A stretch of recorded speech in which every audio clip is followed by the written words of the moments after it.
Friends, గత వారం రోజులుగా తెలంగాణ రాష్ట్రంలో ఉద్యోగులు ధర్నా చేస్తున్నారు. మీరు గమనించి ఉంటే, పరిశీలించి ఉంటే నల్ల బనియన్లు వేసుకొని ఇందిరా పార్క్ దగ్గర ధర్నా చేశారు. రాష్ట్ర ప్రభుత్వ ఉద్యోగులు, తెలంగాణ రాష్ట్ర ప్రభుత్వ ఆధీనంలో పనిచేసే ఉద్యోగులు. ఆ బనియన్ల మీద మాకు ఓపీఎస్ కావాలి అని ఉంది, ఎన్పిఎస్ రద్దు చేయాలి అని ఉంది. ఏమిటిది? ఈ ఆందోళన ఎందుకు చేస్తున్నారు? దీని వెనుక ఉన్న మంచి చెడులు ఏమిటి? పౌర సమాజంగా మనము ఆలోచించాలి. ఓపీఎస్ అంటే ఓల్డ్ పెన్షన్ స్కీమ్, ఎన్పిఎస్ అంటే న్యూ పెన్షన్ స్కీమ్, అట్లే సిపిఎస్ కాంట్రిబ్యూటరీ పెన్షన్ స్కీమ్. 3 పదాలకి 3 అర్థాలు గుర్తుపెట్టుకోండి. ఓల్డ్ పెన్షన్ స్కీమ్ ఇది ఎన్నో సంవత్సరాలుగా ప్రభుత్వ ఉద్యోగులు చేసిన పోరాట ఫలితంగా, నాకు తెలిసి 1935 భారత ప్రభుత్వ చట్టం ప్రకారం, ఇంకా స్వాతంత్రం రాకమునిపే, భారత రాజ్యాంగం రాయకమునిపే 1935 భారత ప్రభుత్వ చట్టం వచ్చింది. ఆ చట్టాన్ని ఒక రకంగా మినీ కాన్స్టిట్యూషన్ అని అంటారు. ఆ చట్టం ప్రకారం ప్రభుత్వ ఉద్యోగులకి ప్రభుత్వము రిటైర్డ్ అయిన తర్వాత, పదవీ విరమణ పొందిన తర్వాత పెన్షన్ ఇవ్వాలి అని నిర్ణయం తీసుకున్నారు. ఇది ఓల్డ్ పెన్షన్ స్కీమ్. ఆ తర్వాత చాలా కాలం గడిచినాక సమాజంలో, ప్రభుత్వంలో, విధానాల్లో చాలా మార్పులు వచ్చాక న్యూ పెన్షన్ స్కీమ్ అనేది వచ్చింది. 2004 జనవరి నుంచి ఓల్డ్ పెన్షన్ మీద చర్చ ప్రారంభమై పార్లమెంట్లో అది మెల్లగా సెప్టెంబర్ 1 నుంచి న్యూ పెన్షన్ స్కీమ్ వచ్చింది. 2004 సెప్టెంబర్ 1 నుంచి అమలైంది. ఆ తర్వాత మరి ఉద్యోగులకు ఏమి ఇవ్వాలి అంటే సిపిఎస్ ఇవ్వాలి. సిపిఎస్ అంటే అర్థం ఏమిటి? Contributory pension scheme. ఇది 2004 సెప్టెంబర్ 1 నుంచి ఉద్యోగంలో చేరిన వారందరికీ సిపిఎస్ వర్తిస్తుంది, contributory pension scheme. Old pension స్కీములో దాని స్థానంలో సిపిఎస్ అనేది వచ్చింది. ఓల్డ్ పెన్షన్ స్కీము ఏమిటి, సిపిఎస్ ఏమిటి? ఇది ఉద్యోగుల సమస్యగా మాత్రమే చూడకూడదు. ఇది సమాజంలో ప్రజలందరి సమస్యగా, సమాజ సమస్యగా భావించాలి. ఎందుకంటే మీ ఇంట్లో ఒక ఉద్యోగి ఉండొచ్చు, మన ఇళ్లలో ఉద్యోగులు ఉండొచ్చు, మన బంధువులు ఉద్యోగులు ఉండొచ్చు, మన స్నేహితుల్లో ఉద్యోగులు ఉండొచ్చు. వారందరూ మనల వారే, మన తోటివారే, మనలో భాగమైన వారే. వారు మనకు శత్రువులు కాదు. సమాజంలో కొందరు మేధావులు అప్పుడప్పుడు మాట్లాడుతూ ఉంటారు, ప్రభుత్వం మీద విపరీతమైన భారం పడుతుంది, బడ్జెట్లో 30% బడ్జెట్ జీతాలకి, పెన్షన్స్కి వెళ్ళిపోతుంది, కనుక ప్రజలకి సంక్షేమ పథకాలు ఇవ్వడానికి, అభివృద్ధి చేయడానికి డబ్బు సరిపోవటం లేదు, అందువలన పెన్షన్స్ తీసివేయాలని మాట్లాడే మేధావులు కూడా ఉన్నారు. అది వారి వ్యక్తిగత అభిప్రాయం. కానీ ఒక ఉద్యోగి, 20 ఏళ్ళు చదువుకున్న ఉద్యోగి, 15 ఏళ్ళు చదువుకున్న వాళ్ళు, 10 ఏళ్ళు చదువుకున్న వాళ్ళు, 20 ఏళ్ళు చదువుకున్న వాళ్ళు, హైయెస్ట్ డిగ్రీ పిహెచ్డి రావడానికి ఒక మనిషి 20 ఏళ్ళు కష్టపడాలి. మామూలు డిగ్రీ రావడానికి 15 ఏళ్ళు కష్టపడాలి. ఇంటర్మీడియట్ రావడానికి 12 ఏళ్ళు కష్టపడాలి. 10th క్లాస్ రావడానికి 10 ఏళ్ళు కష్టపడాలి. ఈ మొత్తం కష్టపడి కుటుంబం అంతా డబ్బు ఖర్చు పెట్టి వీళ్ళని చదివిస్తే వాళ్ళు అటెండర్లు అవుతారు, క్లర్కులు అవుతారు, సూపరింటెండెంట్లు అవుతారు, జూనియర్ అసిస్టెంట్ అవుతారు, సీనియర్ అసిస్టెంట్ అవుతారు, ఎంఆర్ఓ అవుతారు, ఎండిఓ అవుతారు, గిర్దావరి అవుతారు, ఆర్డీఓ అవుతారు, కలెక్టర్ అవుతారు, ప్రొఫెసర్ అవుతారు, టీచర్ అవుతారు, లెక్చరర్ అవుతారు. వాళ్ళు కష్టపడి చదివిన చదువు వలన ఉద్యోగాల్లోకి వస్తారు, ఉట్టిగా ఉద్యోగం ఇవ్వలే. ఈ సమాజంలో ఇంత కష్టపడి 20 ఏళ్ళు కష్టపడి ఉద్యోగంలోకి వచ్చాక తిరిగి వాళ్ళు 30 ఏళ్ళు సమాజం కోసం పనిచేస్తారు. ఒక కలెక్టర్ జిల్లాని అభివృద్ధి చేయడం కోసం పనిచేస్తాడు, నెల జీతం తీసుకుంటారు. ఒక లెక్చరర్ కళాశాలలో వచ్చిన విద్యార్థులు, వేలాది మంది విద్యార్థులకి తన జ్ఞానాన్ని అందించి వారిని శాస్త్రవేత్తలను తయారు చేస్తాడు, ప్రొఫెసర్లను తయారు చేస్తాడు, డాక్టర్లను తయారు చేస్తాడు, ఇంజనీర్లను తయారు చేస్తారు. ఈ సమాజ అభివృద్ధికి కావలసిన ఆలోచనల్ని తరగతి గదిలో లెక్చరర్లు, టీచర్లు, ప్రొఫెసర్లు తయారు చేస్తారు 30 ఏళ్ల పాటు. అదేవిధంగా ఒక క్లర్కు, ఒక అటెండర్ ఆఫీసును శుభ్రం చేస్తేనే, ఆఫీసు శుభ్రంగా ఉంటేనే ఆఫీసు నడుస్తుంది. ఒక అటెండర్ ఫైల్ అందిస్తేనే junior assistant, senior assistant, superintendent, clerk, section officer ఫైళ్ళని మంచిగా రాస్తారు. రైతులకి సంక్షేమ పథకాలు, రైతు బంధు రావాలన్నా, రైతు భరోసా రావాలన్నా, ఇందిరమ్మ ఇల్లు రావాలన్నా, వృద్ధులకి పెన్షన్ రావాలన్నా, వికలాంగులకి పెన్షన్ రావాలన్నా, బ్యాంకులో తీసుకున్న రుణాలు మాఫీ కావాలన్నా, ఇవన్నీ ఫైల్ ఎవరు రాయాలి? ముఖ్యమంత్రి హామీ ఇస్తే సరిపోదు, మంత్రి హామీ ఇస్తే సరిపోదు. ఇచ్చిన హామీని ఆ ఆఫీసులో కష్టపడి ఒక జీవో రూపంలో తయారు చేస్తారు, దాన్ని ఒక ఫైలు నడుపుతారు. ఆ ఫైలు తయారు చేసిన తర్వాత జీవో బయటకు వస్తుంది.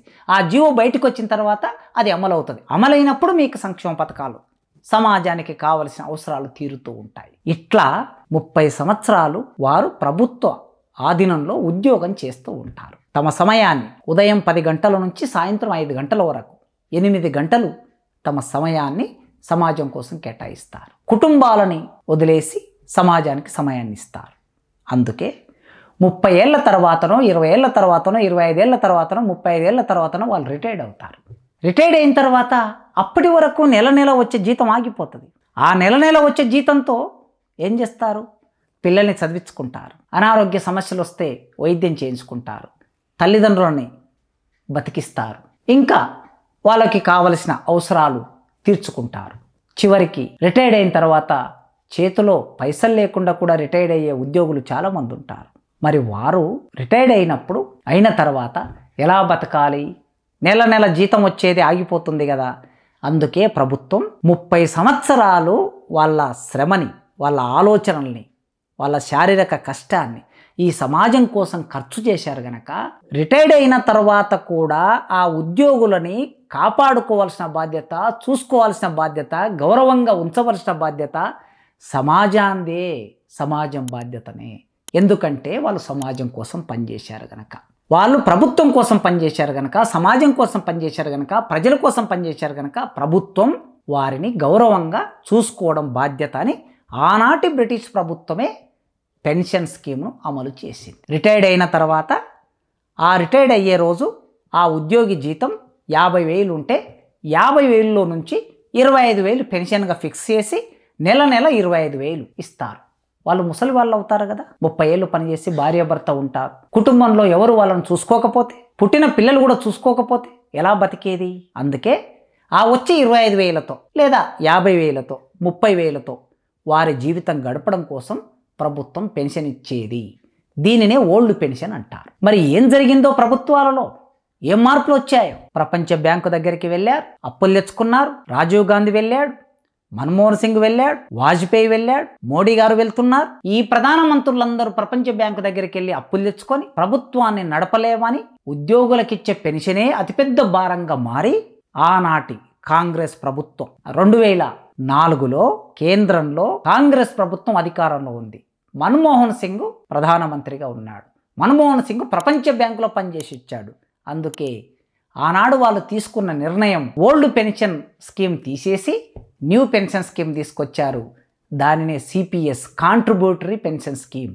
అంటే దీని అర్థం, ఒక ఉద్యోగి తాను నెల నెల తన జీతంలో నుంచి 10% కాంట్రిబ్యూట్ చేసి ఒక నిధిలో పెట్టాలి. దానికి ప్రాన్ నెంబర్ అని ఒక నెంబర్ ఇస్తుంది government. Permanent retirement account number అది. ఈ పర్మనెంట్ రిటైర్మెంట్ అకౌంట్ నెంబర్ ఒకటి ప్రభుత్వం ఇస్తే ఉద్యోగంలో చేరినప్పుడు ఆ నెంబర్లో, అంటే అదొక బ్యాంకు ఖాతా లాంటిది, ప్రభుత్వ ఉద్యోగి ప్రతి నెల 10% తన జీతంలో నుంచి ఆ అకౌంట్లో జమ అవుతుంది. దీన్ని కాంట్రిబ్యూషన్ అంటాం. చందా ఇవ్వటం అని అంటాం కదా. సింపుల్గా మీకు అర్థం కావడం కోసం చందా ఇవ్వటం అంటాం. ప్రభుత్వ ఉద్యోగి నుంచి 10%, సేమ్ మళ్ళీ 10% ప్రభుత్వం ఇవ్వాలి.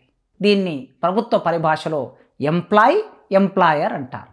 ఎంప్లాయ్ అంటే ఉద్యోగి, ఎంప్లాయర్ అంటే ఉద్యోగం ఇచ్చినటువంటి వాళ్ళు, అంటే ప్రభుత్వం ఎంప్లాయర్.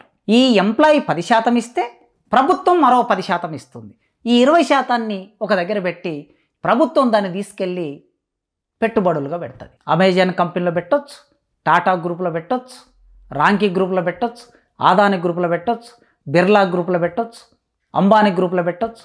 ఎక్కడైనా సరే పెట్టుబడిగా పెడతారు. ఎల్ఐసిలో పెట్టొచ్చు.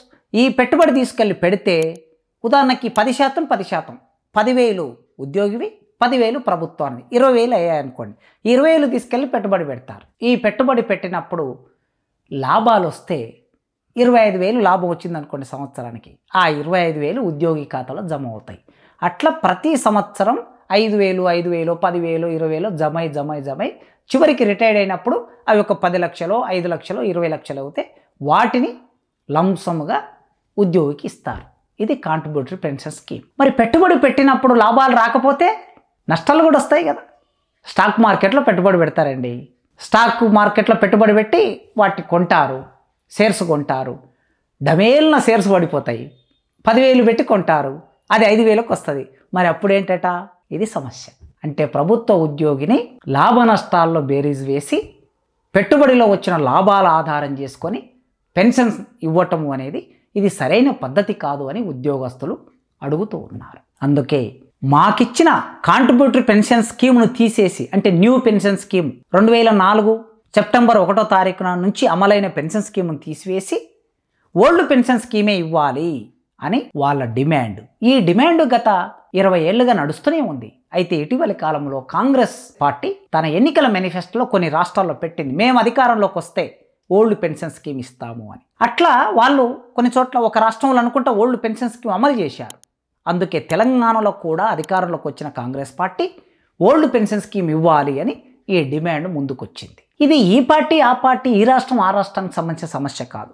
కేంద్ర ప్రభుత్వం పార్లమెంట్లో చట్టం పెట్టి దీన్ని అమలు చేసింది, చట్టం తీసుకొచ్చి అమలు చేసింది కనుక మళ్ళీ తిరిగి కేంద్ర ప్రభుత్వమే, ఆనాటి కాంగ్రెస్ ప్రభుత్వం చట్టం తీసుకొచ్చింది, ఈనాటి బీజేపీ ప్రభుత్వం ఆ చట్టాన్ని తీసివేసి ఓల్డ్ పెన్షన్ స్కీమ్ చట్టాన్ని తీసుకురావాల్సిన బాధ్యత ప్రభుత్వం మీద ఉన్నది. అప్పుడు మొత్తం అన్ని రాష్ట్రాల్లో ఏకకాలంలో ఒకే రీతిలో అమలవుతుంది. ఉద్యోగులకు ఇచ్చే పెన్షనే భారమైందండి ప్రభుత్వానికి. ఎమ్మెల్యేలకు పెన్షన్ ఎందుకండి? ఎంపీలకి పెన్షన్ ఎందుకండి? మంత్రులకు పెన్షన్ ఎందుకండి? ఒకసారి ఎమ్మెల్యే, ఒకసారి ఎంపీ. ఎమ్మెల్యే పెన్షన్ తీసుకుంటాడు, ఎంపీ పెన్షన్ తీసుకుంటాడట. 2 పెన్షన్లు రాజకీయ నాయకులు తీసుకోవచ్చు. మంత్రులైన వాళ్ళు, ముఖ్యమంత్రులైన వాళ్ళు, ప్రధానమంత్రులైన వాళ్ళు 2 పెన్షన్లు తీసుకోవచ్చు. ఒక్కసారి ఎమ్మెల్యే, ఎంపీ, మంత్రి అయితే జీవితానికి సరిపోయేంత డబ్బు సంపాదించుకునే అవకాశం ఉంది వాళ్ళకి. తరాలు కూర్చొని తిన్నా కూడా తరగనంత ఆస్తులు ఉంటాయి. మరి వాళ్ళకేమో పెన్షన్ ఉండాలట, వాళ్ళ జీతాలేమో రెట్టింపు జీతాలు, 4 లక్షలు, 5 లక్షలు. వాళ్ళ కారు ఫ్రీ, టెలిఫోన్ ఫ్రీ, విమానం ఫ్రీ, రైలు ఫ్రీ, హాస్పిటల్ ఫ్రీ, అన్నీ ఫ్రీ.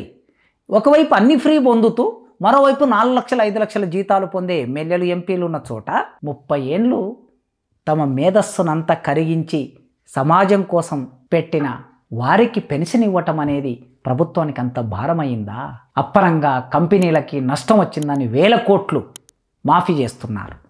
సమాజమా ఆలోచించండి. ఈ మధ్యన ఒక రిటైర్డ్ ఐఏఎస్ ఆఫీసర్ చెప్పాడు, ఆయన పెన్షన్ తీసేయాలండి, పెన్షన్ భారం అయిపోయింది. ఒకవైపు ఆయన పెన్షన్ తీసుకుంటున్నాడు. కొందరు మేధావులు కూడా ఈ మాట అంటున్నారు. నా దృష్టిలో ఉద్యోగులకు ఇచ్చే పెన్షన్ భారం కాదు, అది మన బాధ్యత. సమాజం కూడా ఆలోచించాలి. ఎందుకంటే ఉద్యోగస్తులు నేరస్తుల్ని చేసే ఒక క్రమం మొదలైంది ఈ మధ్యకాలంలో. ముఖ్యమంత్రులు, మంత్రులు, ఎమ్మెల్యేలు, ఎంపీలు మాట్లాడి చంద్రబాబు నాయుడు నుంచి మొదలుపెట్టారు, ఉద్యోగస్తులు పనిచేయరు. మరి ఉద్యోగస్తులు పని చేయకపోతే నీ ప్రభుత్వం ఎట్లా నడుస్తుంది? పని చేయకపోతే నీవు ఎట్లా చూస్తూరుకున్నావు? ఎందుకు సస్పెండ్ చేయవు? ఎందుకు నోటీస్ ఇవ్వవు? ఎందుకు సోకాజ్ నోటీస్ ఇవ్వవు? నీవు ఇవ్వకుండా ఉండి, పని చేయించకుండా ఉండి, సోమరిపోతులుగా తయారు చేసి పని చేయరంటే మీ అర్థం ఏమిటి? ప్రైవేట్ రంగంగా మార్చాలని మీ ఉద్దేశం, మీ కుట్ర ప్రైవేటు రంగంగా మార్చడానికి. అందుకే ఉద్యోగస్తులారా, మీరు ప్రజల్ని ప్రేమించండి, ప్రజలకి పనిచేయండి, ప్రజలకు దగ్గరగా ఉండండి.